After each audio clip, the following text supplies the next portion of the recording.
Alright, so we made it to this stage. The only thing we have left to do is to take care of the sensor connection through the pass-through. Again, this is optional, but if you have this in place, essentially that's a hole in the housing, so either you have to plug that up or you have to put a sensor on it. So let's put a sensor on that. I've been using these little guys, and they're reasonably inexpensive. They're not very long though, so you only get about 10 inches or so of travel, but they're only $1 each on eBay. Now there are much better quality versions of these, of course. This is a theoretically waterproof version.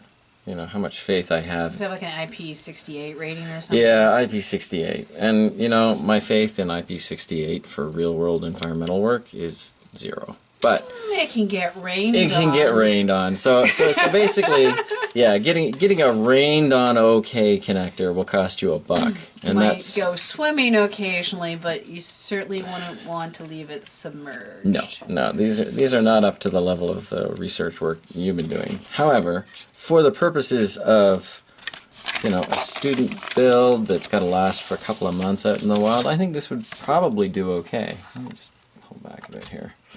So, and it couldn't be easier to attach. Once you're at this stage, I mean literally, you just loosen the gland, put it through. Now I'm going to strip some of this cable first. So without taking it apart, like inside the cable gland is sort of like an iris, like an eyeball of rubber fins, and when you screw down on that cable gland, it squeezes those rubber fins up against the insulation on the wire that you're putting into the hole. And so that's how you get the waterproof seal on the cable gland, and that's why it's called a gland, and you put a cable through it. Alright, so we're going to strip some of this first, just so we have a bit of wire to play with. The wire only really has to go to the breadboard. So it's important when you do this because you're taking the outer insulation off of a set of wires that each have their own insulation on them themselves. So when you use that wire stripper, you want to be a little bit reserved and not cut through all the wires on the inside. Okay, that's what I was doing here. I was using the largest one. Yeah, you have to have a sort of sense of it. And if you're not sure, start at the end, and if you damage it, you don't lose much wire in the process. But for the purpose of this video, I'm just going to strip that much off of the wire. And we do our pass-through, and you have to loosen the nut to do the pass-through.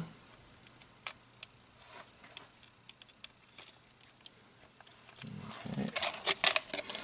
And actually, now that I think about it, it'd probably be easier to put ends on that before I do the pass-through as well. So let me just see if there's enough room. I think there's enough room for the actual finished connectors to go through. So let's put those on as well, just since we have them available. Again, we'll just use the DuPont connectors as we did before. And that doesn't take very long. So I'll just pop those on. And these wires actually come with the ends stripped almost perfectly for DuPont connectors, so in a way it's quite easy to do that. Again, you're just trying to make sure that the wide fins go over the insulation and the little fins go over the wire.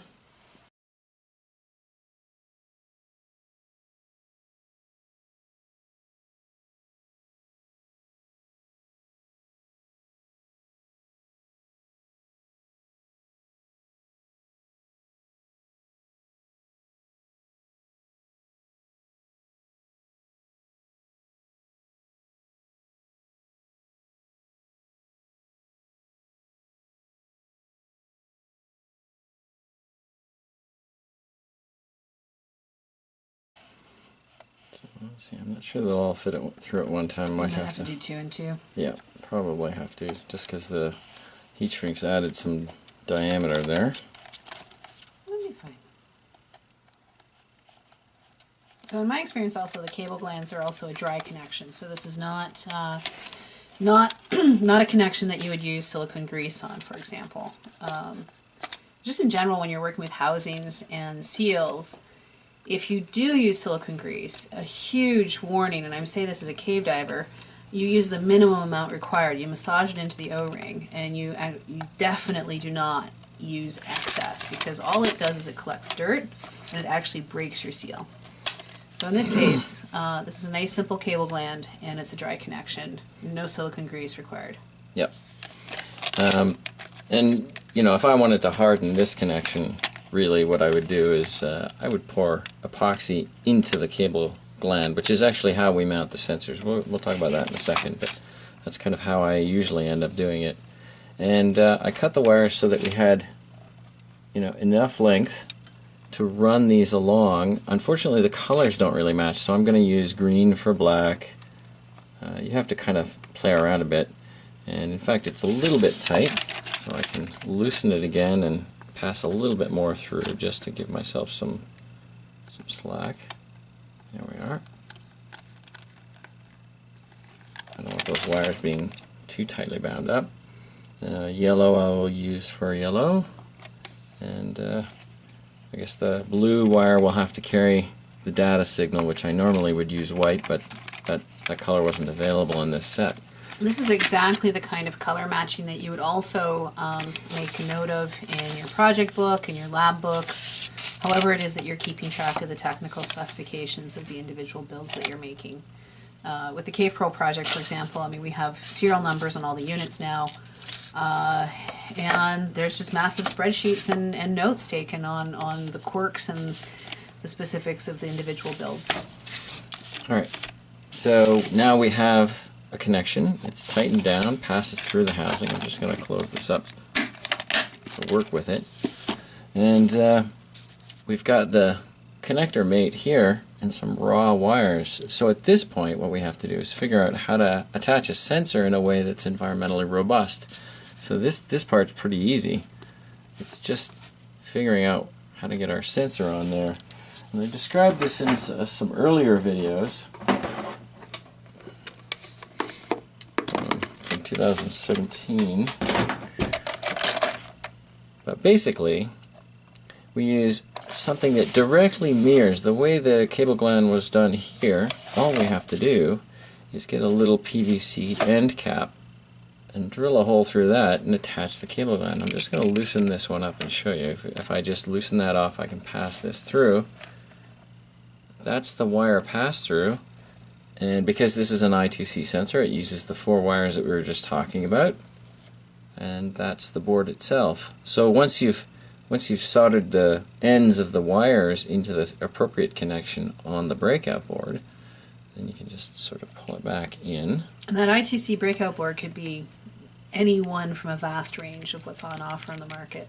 Yeah, SparkFun, Adafruit, Pololu, and about a dozen others all sell all sorts of these breakout boards where all of the fine solderings have been done for you, and they even provide libraries, so it's really easy to get these things going.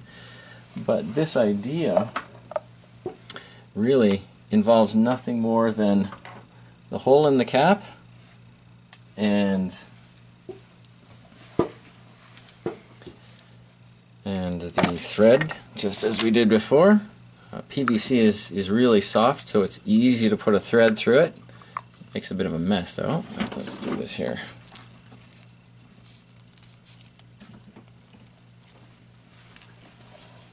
I'm just going to pull this back because it's going to shed little bits all over the place. Alright, so again, it's a little hard to see, but I've just threaded some threads into that PVC.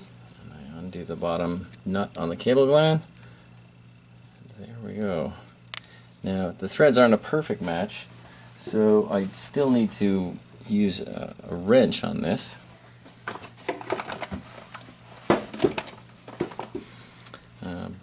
Just to hold this in place so that I can thread it in. I'm sure it's deforming the plastic slightly in the process, but since this is a one-way trip, that's okay.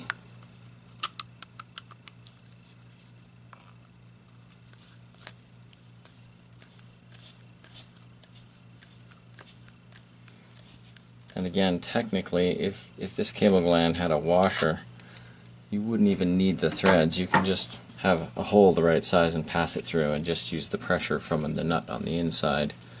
Because I threaded it, I don't need to use that inner nut. I can just let that be the extent of the connection. And our wires go through. And you can make these any size. So this is a 3/4 and this is a 1/2 inch, and they're available up to 3 inches in diameter. So this basic idea, this method of attaching a little sensor well to the end of a cable can be adapted to all sorts of things. And if you want to make it properly waterproof, you would then fill it with epoxy. Yeah. And include, for example, if this is a temperature sensing board, you would actually cover the board even with a very, very thin layer of epoxy, because the thermal lag of the temperature of the sensed environment, whether it's air or water, getting through a 1/2 millimeter thick layer of epoxy is actually pretty fast. So if you're doing environmental monitoring at 15-minute intervals, that's acceptable. Alright, and when I use these epoxy guns with Loctite E30-cl, this has proved to be a reasonably good potting compound over the years, and it's easy enough to just sort of put this in a vise.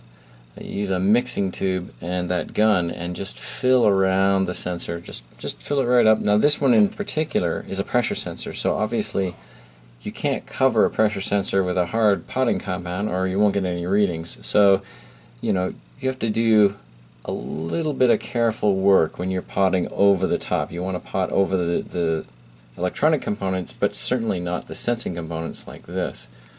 But in general, it's doable. You just have to be careful. And when you're using these guns, you have one drop level control, so it's real easy to just put one single drop and then use a pin or a needle to drag the epoxy around to just coat the components you want and not the other ones. Alright, so once you've got your sensor well ready, and again I don't have a sensor to attach to this one at the moment, but assuming it's an I2C sensor, it can stay parallel just as this one is, and at that point it's just a matter of connecting it. One word of advice though, be careful about the pull-up resistors. Generally these sorts of breakout boards, they put pull-up resistors on every board assuming it's the only sensor in the chain, and of course we've already got the RTC. There's an EEPROM on that board as well, and then there would be this extra sensor here, and then if you put another one here you could end up with too much pull-up on the bus. All those pull-up resistors end up in parallel, and sometimes that's just too much pull. After you've reached this point, there's other things that you could do. Because this housing is see-through, you can put a screen into the unit as well. We've got a few pages describing the method that I use to communicate with SPI screens, but it could also be an I2C screen. They're available, but this is a sort of fairly standard OLED screen, and they're quite bright. They emit far more light than you need to see through, and if I just close this housing you can see how that's aligned beautifully for display, and then you'd run your jumper wires over to the appropriate screw terminals on the logger. The last stage before deployment and testing would be add a desiccant. So this is an indicator bead desiccant. Again, you can see the indicator beads through the housing, so this particular flavor changes from orange to blue as it absorbs moisture. So when you first put them in, those beads would be orange, and you could just sort of check your logger out in the field and see visually how well the desiccant's doing. And if it starts to go off really quickly, then you know maybe you've got a seal problem or a leak somewhere in your housing. So that is pretty much it in terms of having a quick and capable logger that you can modify very easily. You can add components to this section here. Typically an unmodified logger like the one we've just put together here will pull somewhere around 1/4 of a milliamp. if you've properly slept the SD cards and you've put the logger to sleep. That, on 3 batteries like this, you probably should see about 2 months of runtime before the voltage on the 3 cells gets too low for the regulator. And you'll be able to monitor that because